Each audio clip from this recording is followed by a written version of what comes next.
नमस्कार, हिंदी या चारे चैनल पर आपका स्वागत है। आज हम पढ़ते हैं रहीमदास जी के 20 दोहे, उनके अर्थ सहित। रहमन चुप हो बैठ ये, देख दिनन के फेर, जब नी के दिन आई है, बनत न लागही देर। इस दोहे में रहीमदास जी कहते हैं कि जब बुरे दिन आए हों तब चुप बैठना ही सही रहता है, क्योंकि जब अच्छे दिन आते हैं तब अपने आप बात बन जाती है, बात बनते देर नहीं लगती। ससी संकोच साहस सलिल, मान स्नेह रहीम, बढ़त बढ़त बड़ी जात है, घटत घटत घटी सोम। इस दोहे में रहीमदास जी कहते हैं कि ये चीजें चंद्रमा, संकोच, साहस, जल, सम्मान और स्नेह, ये सब ऐसी हैं कि जो बढ़ते बढ़ते बढ़ जाती हैं और जब घटने लगती हैं तो घटते घटते घटने की सीमा को भी छू लेती हैं। रहमन मन ही लगाई के, देखे ले ही किन कोय, नर को बस करीबो कहा, नारायण बस होय। इस दोहे में रहीमदास जी कहते हैं कि 100% मन लगाकर किए गए काम को देखिए उसमें कैसी सफलता मिलती है। अगर अच्छी नियत और मेहनत से कोई भी काम किया जाए तो उसमें सफलता अवश्य ही मिलेगी, क्योंकि उचित परिश्रम से इंसान ही नहीं भगवान को भी जीता जा सकता है, नर नहीं नारायण को भी जीता जा सकता है। देनहार को और है, भेजत 100 दिन रैन, लोग भरम हम पै धरें, याते नीचे नैन। इस दोहे में रहीमदास जी कहते हैं कि हम कहाँ किसी को कुछ दे सकते हैं, देने वाला तो परमात्मा ही है जो रात दिन भेजता रहता है हमारे हाथों से दिलवाने के लिए। लेकिन लोगों को भ्रम हो गया कि रहीम दान देता है, इसलिए मेरे नेत्र झुके रहते हैं कि मांगने वाले को कौन दे रहा है ये उसे पता न चले और उसको अपनी दान लेकर दीनता का भी एहसास ना हो। रहमन पानी राखिए, बिन पानी सब सून, पानी गए ना उबरे, मोती मानुष चून। ये बहुत ही महत्वपूर्ण दोहा है रहीमदास जी का। इसमें उन्होंने पानी को 3 अर्थों में प्रयोग किया है। पानी का पहला अर्थ मनुष्य के संदर्भ में है, जब इसका मतलब विनम्रता से है। रहीम कहते हैं कि मनुष्य में हमेशा विनम्रता यानी कि पानी होना चाहिए। और दूसरा अर्थ है आबा, चमक से, जिसके बिना मोती का कोई मूल्य नहीं होता। पानी का तीसरा अर्थ जल से है, जिसके बिना आटा नहीं सूखा रहता है। रहीम कहते हैं कि जिस तरह आटे का अस्तित्व पानी के बिना नहीं, नम्र नहीं हो सकता, और मोती का मूल्य भी उसकी चमक के बिना नहीं हो सकता, उसी तरह से मनुष्य को भी अपने व्यवहार में पानी यानी कि नम्रता रखनी चाहिए, नहीं तो उसका मूल्य ह्रास होता है। तरुवर फल नहीं खात है, सरवर पियई न पान, कही रहीम पर काज हित, संपत्ति संचहि सुजान। इस दोहे में रहीमदास जी कहते हैं कि वृक्ष स्वयं तो अपना फल नहीं खाते और सरोवर भी अपना पानी स्वयं नहीं पीती हैं। इसी तरह से अच्छे और सज्जन व्यक्ति वे हैं जो दूसरों के कार्य के लिए अपनी संपत्ति को संचित करते हैं। मन मोती और दूध रस, इनकी सहज सुभाए, फट जाए तो ना मिले, कोटिन करो उपाय।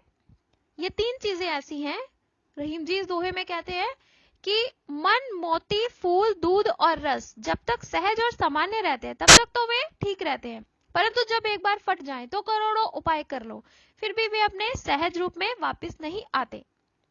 जो रहीम ओछो बढ़े तो अति ही इतराए, प्यादे सा फर्जी भयो, टेढ़ो टेढ़ो जाए। इस दोहे में रहीमदास जी कहते हैं कि जो ओछे मनुष्य होते हैं, जो बुरे घटिया लोग होते हैं, जब वे प्रगति करते हैं तो वह बहुत ही इतराने लगते हैं। जैसे शतरंज के खेल में जब प्यादा फर्जी बन जाता है तो वह भी टेढ़ी चाल चलने लगता है। इसमें उन्होंने उदाहरण बहुत अच्छा दिया। खैर खून खांसी खुशी, बैर प्रीति मदपान, रहमन दाबे ना दबे, जानत सकल जहान। रहीमदास जी कहते हैं कि ये चीजें दुनिया जानती कि खैरियत, खून खांसी, खुशी, दुश्मनी, प्रेम और मदिरा, ये चीजें छुपाने से भी छुपती नहीं है, प्रकट हो जाती हैं। बिगड़ी बात बने नहीं, लाख करो किन कोय, रहमन फाटे दूध को, मथे न माखन होय। इस दोहे में रहीमदास जी कहते हैं कि मनुष्य को सोच समझकर व्यवहार करना चाहिए, क्योंकि यदि कारणवश अगर बात बिगड़ जाती है तो फिर उसे बनाना बहुत मुश्किल हो जाएगा। जैसे कि यदि एक बार दूध फट गया तो लाख कोशिश करने पर भी हम उसे मथ कर उसमें से मक्खन नहीं निकाल सकते, इसलिए हमें सोच समझकर व्यवहार करना चाहिए। ओछे को सत्संग, रहमन तजहु अंगार ज्यों, तातो जारे अंग, सीरे पे कारो लागे। इस दोहे में उन्होंने दुर्जन का संग ना करने के लिए कहा है। ओछे मनुष्य का संग त्याग देना चाहिए हर अवस्था में, क्योंकि उससे हानि ही होगी। जैसे अंगार जब तक गर्म रहेगा तब तक वह शरीर को जलाएगा, और जब वो ठंडा होकर कोयला हो जाएगा तब भी वह शरीर को ही काला करेगा। यानी कि बुरे व्यक्ति से दूर ही रहना सही है। रहीमन ओछे नरन सौ बैर भली ना प्रीत, काटे चाटे स्वान के दो भांति विपरीत। इस दोहे में रहीमदास जी ने फिर से दुर्जन लोगों से दूर रहने के लिए कहा है कि गिरे हुए लोगों से ना तो दोस्ती अच्छी होती है और ना ही उनके साथ दुश्मनी अच्छी होती है, क्योंकि जैसे कुत्ता भले काट रहा है या आपको चाट रहा है, दोनों में से कुछ भी अच्छा नहीं है। इसी तरह से बुरे लोगों से दूर ही रहो। वृक्ष कबहू नहीं फल भखे, नदी न सींचे नीर, परमारथ के कारणे साधु न धरा शरीर। इस दोहे में रहीमदास जी कहते हैं कि वृक्ष कभी अपने फल स्वयं नहीं खाते, नदी भी अपना जल अपने आप के लिए संचित नहीं करती। उसी प्रकार जो अच्छे लोग होते हैं, जो सज्जन लोग होते हैं, वे परोपकार के लिए ही देह धारण करते हैं। इसमें उन्होंने परोपकार का महत्व बताया है।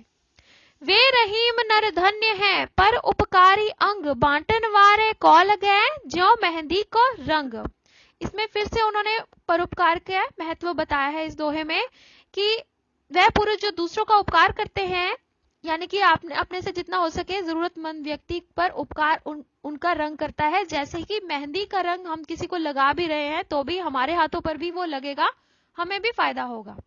मथत मथत माखन रहे, दही मही बिलगाए, रहीमन सोई मीत है, भीर परे ठहराए। इसमें उन्होंने सच्चे मित्र के बारे में कहा है कि जो कि विपदा में, मुश्किल में आपका साथ देता है। वह मित्र किस काम का जो विपत्ति के समय आपसे अलग हो जाए। मक्खन मत्ते मत्ते रह जाता है, किंतु मट्ठा दही का जैसे साथ छोड़ देता है, इस तरह का मित्र हमें नहीं चाहिए। रूठे सुजन मनाइए, जो रूठे 100 बार, रहमन फिरी फिरी पोइए, टूटे मुक्ता हार। इस दोहे में रहीमदास जी कहते हैं कि अपनों को मना लेना चाहिए। यदि आपका प्रिय 100 बार भी आपसे रूठ जाता है तो भी आप उसे मना लें, क्योंकि यदि मोतियों की माला एक बार टूट जाती है तो भी हम उन मोतियों को बार बार धागे में पिरो लेते हैं, वापस हार बना लेते हैं। रहीमन विपदा हो भली, जो थोड़े दिन होए, हित अनहित या जगत में जान परत सब कोय। इस दोहे में रहीमदास जी कहते हैं कि थोड़े दिन का जो संकट होता है वह भी ठीक ही है, क्योंकि जब थोड़े दिन का संकट हमें होगा तब हमें पता चल जाएगा कि इस दुनिया में कौन हमारा अपना है और कौन पराया है। संकट हो तो थोड़े दिनों का हो। रहमन निज मन की व्यथा, मन में राखो गोय, सुनी इठले हैं लोग सब, बाट न ले हैं कोई। इसमें रहीमदास जी ने बहुत ही सच्ची बात कही है कि आपके मन में जो दुख है उसको अपने मन में ही रखना चाहिए, क्योंकि इस दुनिया में कोई भी आपके दुख को कोई बांटेगा नहीं। इस संसार में केवल लोग दूसरों के दुख को जानना चाहते हैं और फिर जानकर उसका मजाक ही उड़ाना जानते हैं। इसलिए अपने दुख को अपने मन में ही रखना चाहिए। रहमन देख बड़ेन को, लघु न दीजिए डार, जहां काम आवे सुई, कहा करे तलवार। ये बहुत ही सुंदर दोहा है रहीमदास जी का। वे कहते हैं कि जब हमें कोई बड़ा व्यक्ति मिल जाए तो कि जिस तरह सुई का काम हो वहां पर तलवार कोई काम नहीं कर सकती, इसी तरह से हमें बड़ी और छोटी वस्तुओं का महत्व अपनी जगह पर होता है। बड़ों की तुलना में छोटों की उपेक्षा नहीं करनी चाहिए कि हमें कोई बड़ा व्यक्ति मिल गया तो अब हम छोटों को अवॉइड करना शुरू कर दें, उनको कोई महत्व ना दें, क्योंकि कई जगह पर छोटे ही काम आते हैं, बड़े नहीं काम आ सकते। जो रहीम उत्तम प्रकृति का करी सकत कुसंग, चंदन विष व्यापे नहीं, लिपटे रहे भुजंग। इसमें उन्होंने अच्छे स्वभाव के बारे में उन्होंने कहा है कि जिन लोगों का स्वभाव अच्छा होता है उन लोगों को बुरी संगति से उनका कोई नुकसान नहीं होता, उनको वे बिगड़ नहीं जाएंगे, क्योंकि जैसे जहरीले सांप सुगंधित चंदन के वृक्ष को लिपटे भी रहते हैं, फिर भी चंदन के वृक्ष का जो ठंडक है, वह सुगंध है, वह नहीं जाती। हिंदी